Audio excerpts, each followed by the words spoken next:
ቀይ አበባ ይባላል። ሰው መሆኑን ለመግለጥ ነው።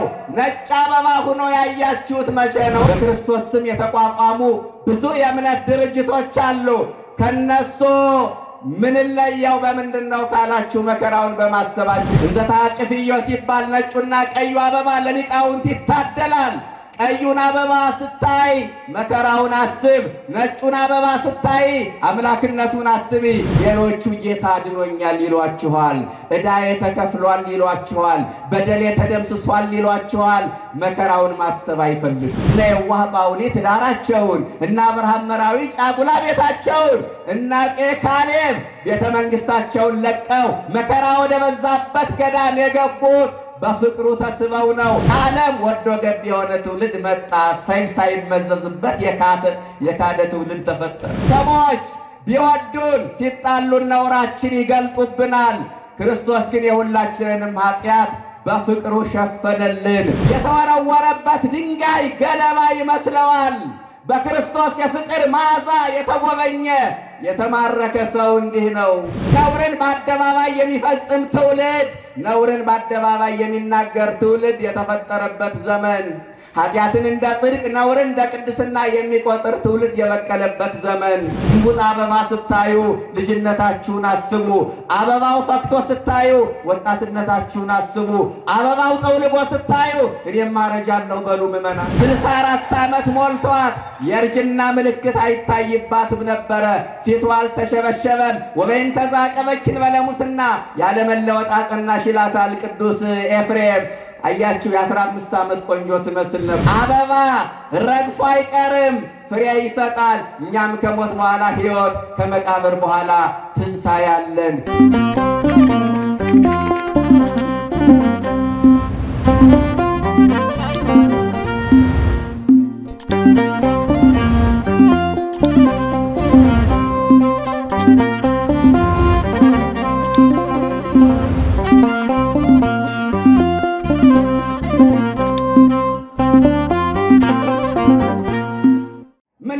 ትዝ የሚላችሁ አበባ ስታዩ? አንደኛ አበባ ስናይ ክርስቶስን እናያለን። ማንን እናያለን? ክርስቶስ ትዝ ይለናል። ክርስቶስ በአበባ ይመሰላል። በብሉይም በሐዲስም በብዙ መጻሕፍት አበባ ለመሆኑ ክርስቶስ ተገልጧል። ምን አይነት አበባ ነው? ቁም ነገሩ መቼም አበባ አይነቱ ብዙ ነው አይደለም ምእመናን? ነጭ አበባ አለ፣ ቀይ አበባ አለ። ኢየሱስ ክርስቶስ ቀይ አበባ ነጭ አበባ ይባላል። የትምህርቱ መሰረታዊ ሐሳብ ቀዩን አበባ ማሳየት ነው ብያቸዋለሁ። ኢየሱስ ክርስቶስ ነጭም ቀይም አበባ ይባላል። ሰሞኑን በየሳምንት የማይቀር የጽጌ ወረብ አለ። እንዘ ተሐቅፍዮ ለሕፃንኪ ጽጌ ጻዕዳ ወቀይሕ አበ ቤተ መቅደስ ቦይኪ በዕለተ ተአምር ወንጽ ነይ ርግቤ ትናዘዝኒ እምላክ ወነይ ሰናይትየ ምስለ ገብርኤል ፍሶ ወሚካኤል ከማኪሩሩ ይላታል ድንግል ማርያምን። ነጭና ቀይ የሆነ አበባ ልጅሽን ታቅፈሽ ቤተ መቅደስ እንደገባሽ ሁሉ እንዳንቺ ሩሩ ከሆነው ከሚካኤልና ከደስተኛው ከገብርኤል ጋራ ከሐዘኔ ታረጋጊ ዘንድ መልካም አድርግ ነይ ወደ እኔ አላት። መብርሃን ወደ ሁላችን ትምጣልን። ማንን ታቅፋ? ነጭና ቀይ የሆነ አበባ ልጇን ታቅፋ። ኢየሱስ ክርስቶስ ነጭ አበባ ይባላል። አምላክነቱን ለመግለጥ ነው። ቀይ አበባ ይባላል። ሰው መሆኑን ለመግለጥ ነው። ነጭ አበባ ሆኖ ያያችሁት መቼ ነው ምእመናን? በደብረ ታቦር ነዋ አትሉኝም? ነጭ አበባ ሆኖ ያየነው በደብረ ታቦር ነው። ፊቱ እንደ ፀሐይ አበራ፣ ልብሱም እንደ በረዶ ነጭ ሆነ።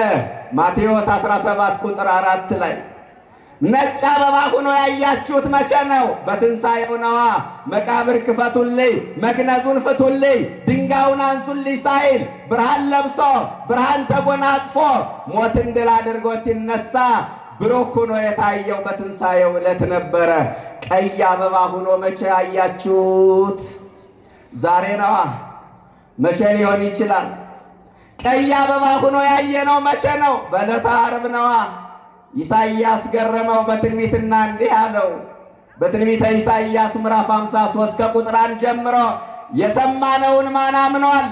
የእግዚአብሔር ክንድስ ለማን ተገልጧል አለ። ክንድ የተባለ ወልድ ነው። ክንድህን ላክልን ተብሎ ቀድሞ ትንቢት የተነገረለት ባየነው ጊዜ እንወደው ዘንድ ደም ግባት የለውም አለ። ይገርመኛል። ይህ ኃይለ ቃል ልብን የሚነካ ኃይለ ቃል ነው። ሌላ ቀን እኮ መልኩ ያምራል ተብሎ ተነግሮለታል። ምዕመናን ከቃሉ ጋር ናችሁ? ግን በመዝሙር 44 ቁጥር 2 ላይ ይሴኒ ላህዩ ሙሉደ እጓለ እመሕያው መልኩ ውበቱ ከሰው ልጆች ይልቅ ያምራል ተብሎ የተነገረለት ጌታ ባየነው ጊዜ እንወደው ዘንድ ደምግባት የለውም ተባለ። ደምግባቱ ጠፍቷላ። እንዲያውም 5 ገበያ ሕዝብ ሲከተል አንዱ ገበያ ሕዝብ መልኩን ለማየት ነበረ። ሆዱን ፈልጎ የሚከተል ሕዝብ ነበረ። ፈውስ ፈልጎ የሚከተል ሕዝብ ነበረ። መልኩን ለማየት የሚከተል ሕዝብ ነበረ በዕለተ ዓርብ። ዛሬ ግን ባየነው ጊዜ እንወደው ዘንድ ደምግባት የለውም። ደምግባቱ ጠፍቷላ።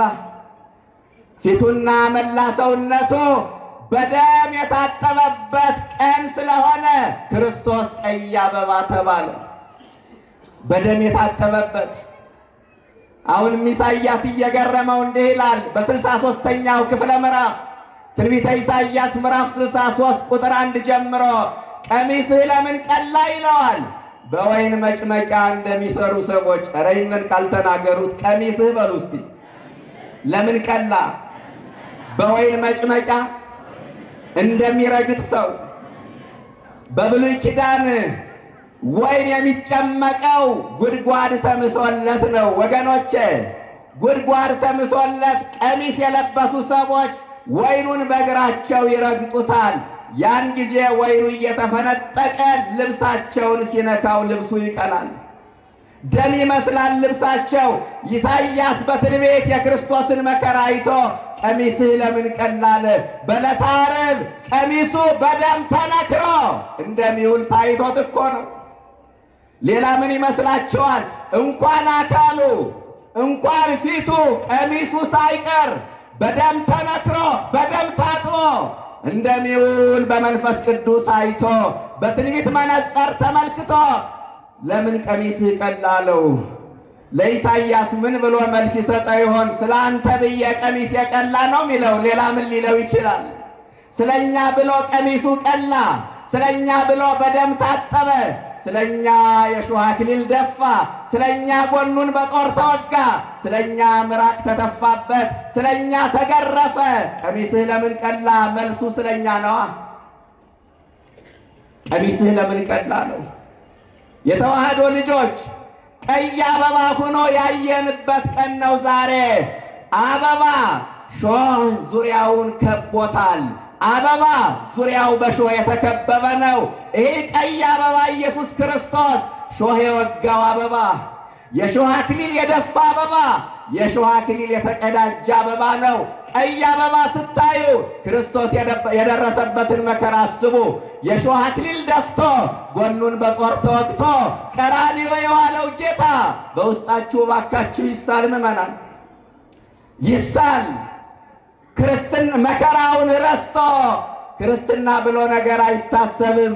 ሰማዕታት ከነደደ እሳት ከተሳለ ስለት ገብተው ደማቸውን ያፈሰሱት ሃይማኖታችን አንቀይርም፣ ማይተባችን አንበጥስም፣ መስቀሉን አናውልቅም፣ ክርስቶስን አንክደውም፣ ከዓለም ፍቅር የክርስቶስ ፍቅር ይበልጥብናል ብለው ዘመናቸውን በተጋድሎ ያሳለፉት ይህ ቀይ አበባ መከራው ትዝ እያላቸው ነው።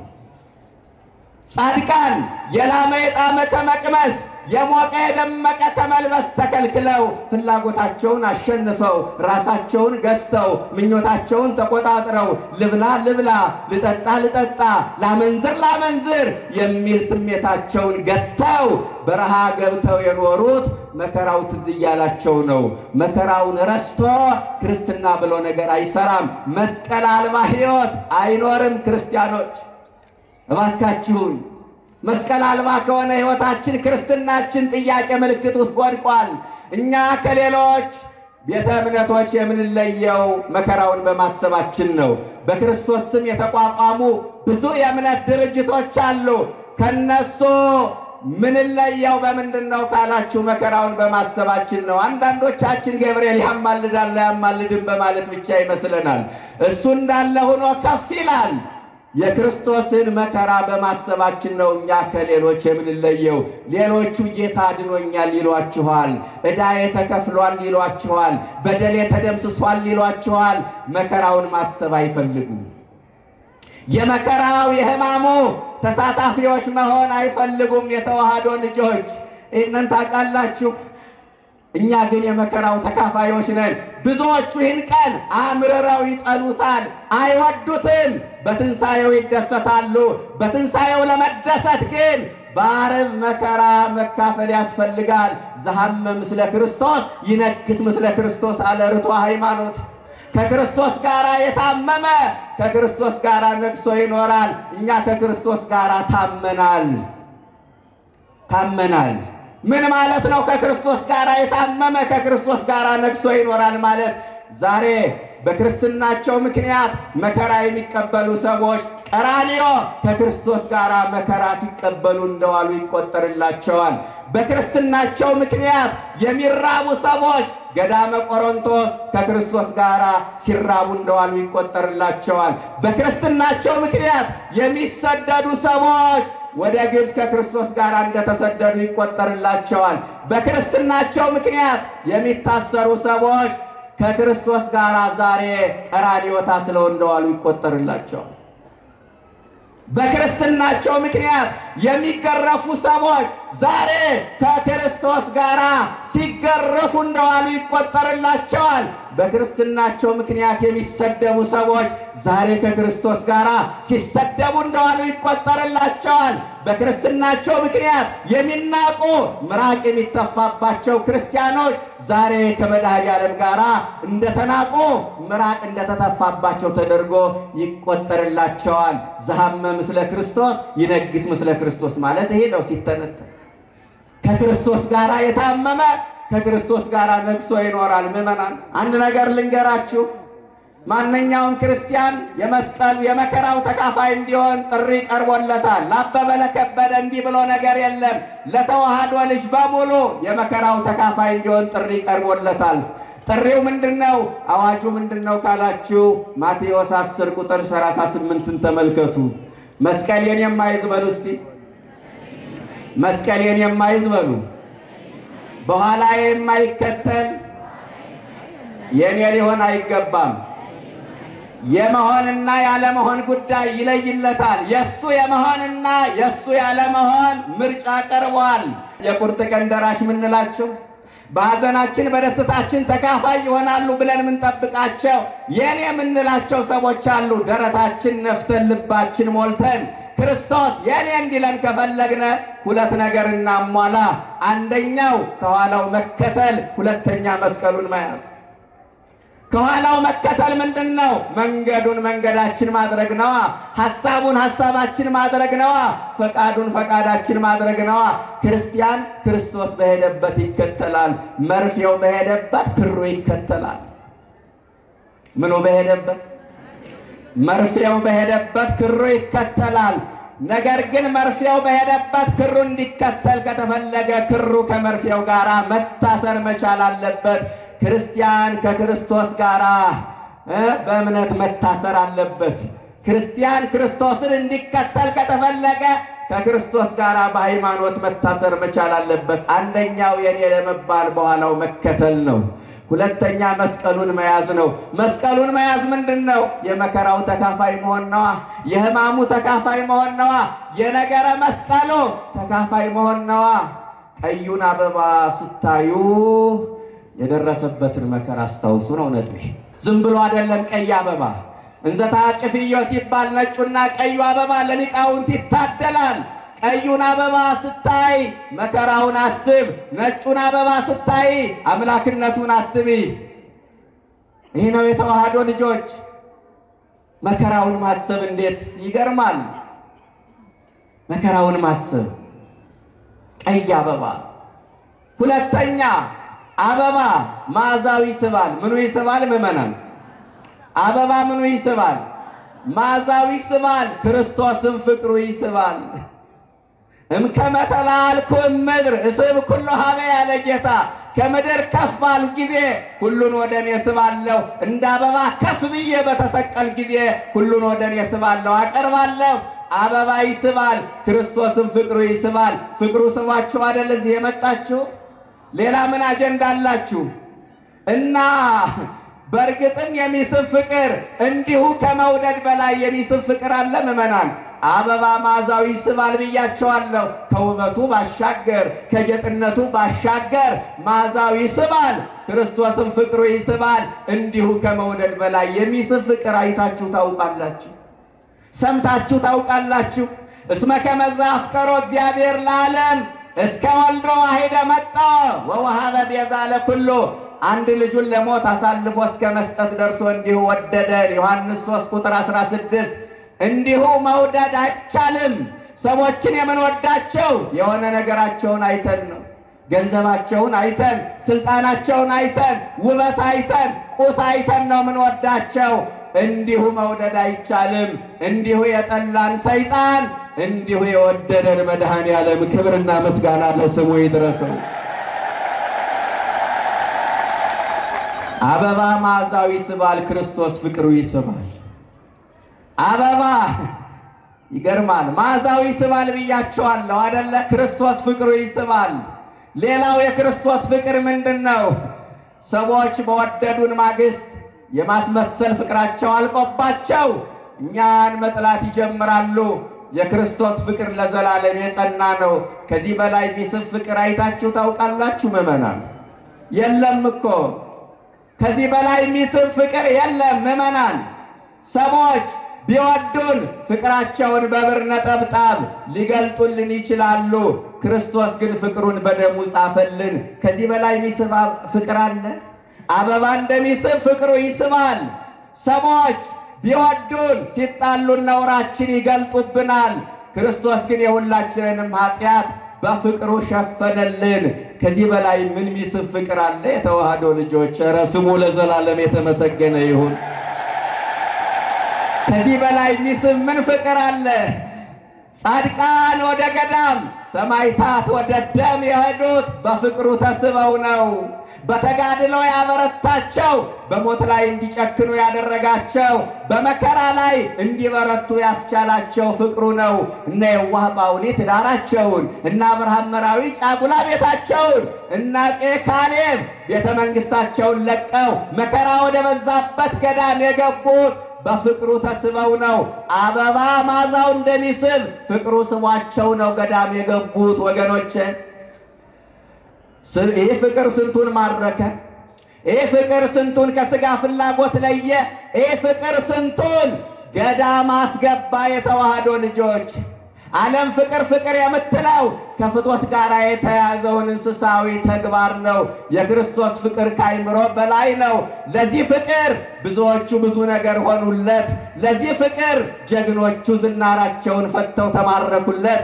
ለዚህ ፍቅር ባለሀብቶች ሀብታቸውን ሰጠው መነኑለት። ለዚህ ፍቅር ነገሥታቱ ካባቸውን አሽቀንጥረው ገዳም ገቡለት። ክብርና ምስጋና ይድረሰው ለዚህ ፍቅር። መሪ ቃላቸው መንፈሳዊ መፈክራቸው ከክርስቶስ ፍቅር ማን ይለየናል የሚል ነበረ። ለክርስቶስ ያላቸው ፍቅር መከራውን አስረሳቸው። ለክርስቶስ ያላቸው ፍቅር መከራውን ማጣፈጫ ቅመም አደረገላቸው። ለክርስቶስ ያላቸው የጋለ ፍቅር መከራውን አቀዘቀዘላቸው። ከክርስቶስ ፍቅር ማን ይለየናል ላሉ እኛ ብዙ ነገር ለየን። ፊልሙ ለየን፣ ኳሱ ለየን። ምን ያለየን ነገር አለ? ፌስቡኩ ለየን፣ ብዙ ነገር ለየን። ለዓለም ወዶ ገብ የሆነ ትውልድ መጣ። ሰይፍ ሳይመዘዝበት የካደ ትውልድ ተፈጠረ። ሰይፍ ሳይመዘዝበት አባቶቻችን ለዚህ ፍቅር ተማረኩ። አበባ ይስባል፣ ክርስቶስ ፍቅሩ ይስባል። ስንተኛ ነኝ ምእመናን? አቤት ሁለተኛ ነኝ። በደንብ ያዙ። ከዚህ በላይ አልሄድም። ወደ 7-8 ነጥቦችን ማነሳበት ኃይለ ቃል ነው። ብፁዕ አባታችን በመካከላችን ስላሉ ሰፊውን ጊዜ እሳቸው ወስደው ያስተምሩናል። የክርስቶስን ብቻ ጥቂት ነገር አሳይቻችሁ ነው ትምህርቴን የምጨርሰው። አበባ መዓዛው ይስባል፣ ክርስቶስ ፍቅሩ ይስባል። ሶስተኛ ምዕመናን፣ ሶስተኛ አበባ ስታሸቱ ለጥቂት ደቂቃም ይሁን ለሰከንድም ይሁን ችግራችሁን አትረሱትም። ወዳችሁ እኮ አይደለም ተገዳችሁ ነው የምትረሱት። በአበባው መዓዛ ትሰረቃለሻ፣ ውስጥሽ ይሰረቃል። ሳንወድ በግድ በአበባው መዓዛ ስለምንሰረቅ ችግር ቢኖርብን፣ ጭንቀት ቢኖርብን፣ ትካዜ ቢኖርብን፣ ዋይታ ሰቆቃ በውስጣችን ቢኖር ለሰከንድ ይሁን ለደቂቃ እንረሳዋለን።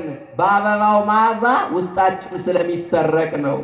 አባ ጽጌ ድንግል እንዲህ ይላታል እመቤታችን፣ የአበባሽን የክርስቶስን የፍቅር መዓዛ ያሸተተ ሰው ይላታል። የአበባሽን የክርስቶስን የፍቅር መዓዛ ያሸተተ ሰው በፍቅሩ አይምሮው ስለሚሰክር፣ ፍቅሩ ልቡን ስለሚወስድበት የደረሰበትን መከራ አያስታውሰውም። ውግረታ ይባል ይመስሎ ሐሰረ፣ ድንጋይ እንኳን ቢወረወርበት ገለባ የተነሰነሰበት ይመስለዋል።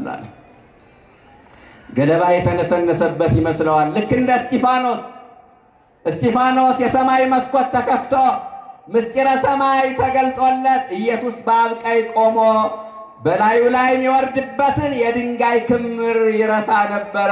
እኛ መንፈሳዊ ዝለት ያጋጠመን መከራ ሲመጣ ምን ጠወልገው ምንሽ መደበደው ለምን እንደሆነ ታውቃላችሁ? የፍቅሩን መዓዛ ማሽተት አልቻልንም። ገና ማሽተት አልቻልንም። በእርግጠኝነት ምነግራችሁ ማሽተት አልቻልንም። ውግረታ ይባን ይመስሎ ሐሰረ፣ ልብ ይነካል። የተወረወረበት ድንጋይ ገለባ ይመስለዋል። በክርስቶስ የፍቅር መዓዛ የተጎበኘ የተማረከ ሰው እንዲህ ነው ወገኖቼ። የፍቅሩ መዓዛ ከትውልዱ አሁን ጠፋ። የቅድስና መዓዛ ጠፋ። የመጨረሻውን ዘመን አስጨናቂ ከሚያደርጉ ነገሮች አንዱ ቅድስና የሌላቸው ሰዎች ይነሳሉ። ከላይ እስከ ታች ከልቅ እስከ ደቂቅ የቅድስና መዓዛ እንደ ልብስ ወልቆ የወደቀበት እንደ ጉም በኖ የጠፋበት ዘመን ላይ ደርሰናል። የቅድስና መዓዛ በተለይ ማህበራዊ ሚዲያ ከመጣ ጀምሮ የኢትዮጵያውያን ገመና የተጋለጠበት፣ የውስጥ እርቃናችን የታየበት፣ ለካስ ኢትዮጵያውያን እንዲህ ናቸው እንዴ ተብለን እስክንገመገም ድረስ የተፈተንበት፣ ሀፊረ ገጽ ያጣ ትውልድ የበቀለበት፣ ነውርን በአደባባይ የሚፈጽም ትውልድ፣ ነውርን በአደባባይ የሚናገር ትውልድ የተፈጠረበት ዘመን፣ ኃጢአትን እንደ ጽድቅ ነውርን እንደ ቅድስና የሚቆጥር ትውልድ የበቀለበት ዘመን። የቅድስና መዓዛ ያለው የጸሎት መዓዛ ያለው ትውልድ እየጠፋ መጣ። የቅድስና መዓዛ፣ የጸሎት መዓዛ ማታ ከሞባይሉ ጋር እንደተፋጠጠ ያመሻል። ቸር አሳድረኝ ሳይል ከአምላኩ ጋር ሳይገናኝ በዚያው እንቅልፍ ይወስደዋል። ጠዋት ከእንቅልፉ ሲነቃ ሞባይሉን አያምነውም። አምላኩንም ማግኘት አይፈልግም። አሁንም የሚገናኘው ከሞባይሉ ጋር ነው። ከዛ ከሞባይሉ ጋር እንደተፋጠጠ አርፍዶ ወደሚፈልገው ስራ ይሄዳል። ከዛ አምላኬ በሰላም አውለኝ ጸሎቱ የማታውም ቆሟል፣ የጠዋቱም ቀርቷል። ማታ ያየውን ጠዋት ያየውን ሲያወራ ይውላል። የጸሎት መዓዛ ከትውልዱ ጠፋ። የፍቅሩ መዓዛ ከትውልዱ ጠፋ።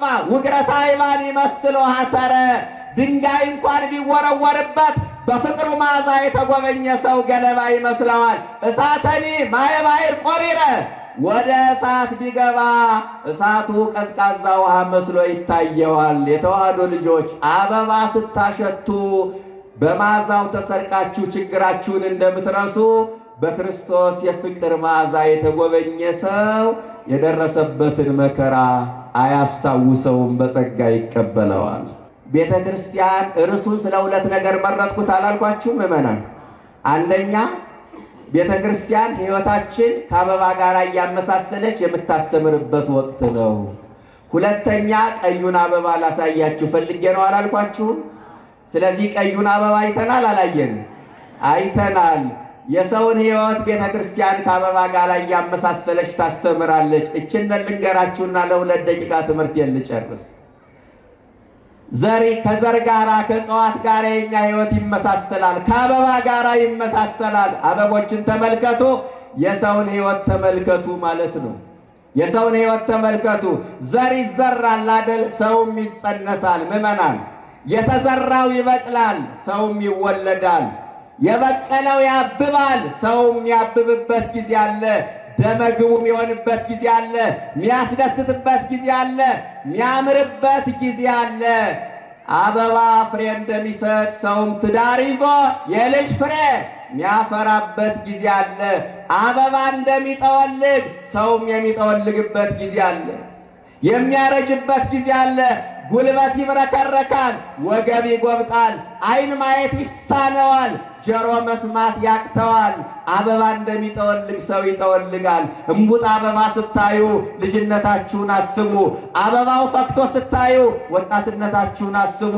አበባው ጠውልጎ ስታዩ እኔም አረጃለሁ በሉ ምዕመናን። እግዚአብሔር በአበቦች በኩል እንዲህ አድርጎ ይናገራል። አበባ ይጠወልጋል፣ ሰውም ያረጃል። ውበት ሐሰት ነው፣ ደምግባት ከንቱ ነው የተባለ አብሮን ስለማይቀጥል ነው። ትናንት ያማረው ስለሚጠወልግ ነው። እስከ መጨረሻዋ ሳትጠወልግ ከነ ውበቷ ከነ ክብሯ የቆየች ክብር ይግባትና እናታችን ድንግል ማርያም ናት። 64 ዓመት ሞልቷት 64 ዓመት ሞልቷት የእርጅና ምልክት አይታይባትም ነበረ። ፊቷ አልተሸበሸበም። ወበይን ተዛቀበችን በለሙስና ያለመለወጥ አጸናሽ ይላታል ቅዱስ ኤፍሬም። አያችሁ፣ የ15 ዓመት ቆንጆ ትመስል ነበረ። እኛ እድሜያችን ገፋ ሲል ግንባራችን መሸብሸብ ይጀምራል። አበባ ይጠወልጋል፣ ሰው ያረጃል። አበባ እንደሚረግፍ ሰውም ይሞታል፣ ሰውም ይሞታል። አበባ የተዋህዶ ልጆች ፍሬ የሚሰጥ አበባ አለ፣ ፍሬ የማይሰጥ አበባ አለ።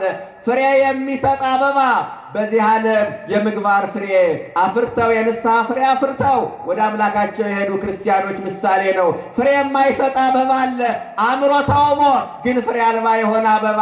በዚህ ዓለም አምረን ተውበን ደምቀን ፍሬ አልባ ሁነን የምንሞት ክርስቲያኖች አለን። እንዲህ ከመሆን እግዚአብሔር ይሰውረን። አበባ ብቻ የሆነ ሕይወት፣ ቅጠል ብቻ የሆነ ሕይወት፣ ኦርቶዶክሳዊ ሆኖ የማይጾም፣ ኦርቶዶክሳዊ ሆኖ የማይጸልይ፣ ማያስቀድስ፣ አስራት በኩራት የማያወጣ፣ ዓመት እስከ ዓመት ከእግዚአብሔር ቤት ርቆ የሚኖር፣ በስመ ክርስትና ዕድሜው ያለቀበት፣ አለ ተብሎ በሕይወት ያልተጓዘ፣ ሙቷል ተብሎ ያልተገነዘ፣ በዓለማዊነት የተዋጠ፣ በሥርዓት አልበኝነት የሚመራ አበባ ብቻ የሆነ ሕይወት፣ ቅጠል ብቻ የሆነ ሕይወት። እንዲህ ከመሆን እግዚአብሔር ይሰውርን። አበባ ረግፎ አይቀርም፣ ፍሬ ይሰጣል። እኛም ከሞት በኋላ ሕይወት፣ ከመቃብር በኋላ ትንሣኤ አለን። ዘላለማዊ ተስፋ አለን። አይዟችሁ ክርስቲያኖች። ዓይን ያላያት ጆሮ ያልሰማት በሰው ልብ ያልታሰበች እግዚአብሔር ለወዳጆቹ ያዘጋጃት አግኝተን ማናጣት ገብተን ማንወጣባት በዘር በቋንቋ ተቧድነን ግጭት የማንፈጥርባት የዚህ ዓለም ባለስልጣን ማይገዛት ፍጡር ማያዝዝባት ዓለም አለችን። ስሙ ለዘላለም የተመሰገነ ይሁን። አለችን። ተስፋ አትቁረጡ።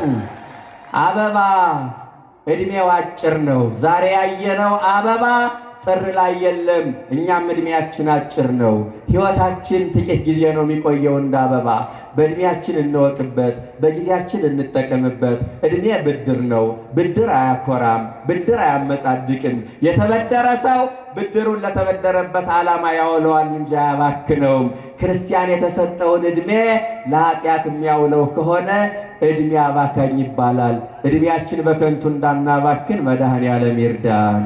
እንደ ሳር የሚደርቅ እንደ አበባ የሚረግፍ እንደ እንፋሎት ትን ብሎ የሚጠፋ እንደ ጥላ የሚያልፍ ሕይወት አውቀን የነፍስ ስንቅ ቋጥረን ንስሐ ገብተን ስጋውን በልተን ክቡር ደሙን ጠጥተን የአባቶቻችን ከተማ የቅዱሳንን ርስት እንድንወርስ ቅዱስና መልካም ፈቃዱ ይሁንልን። ስለነበረን ጊዜ አምላክ የተመሰገነ ይሁን።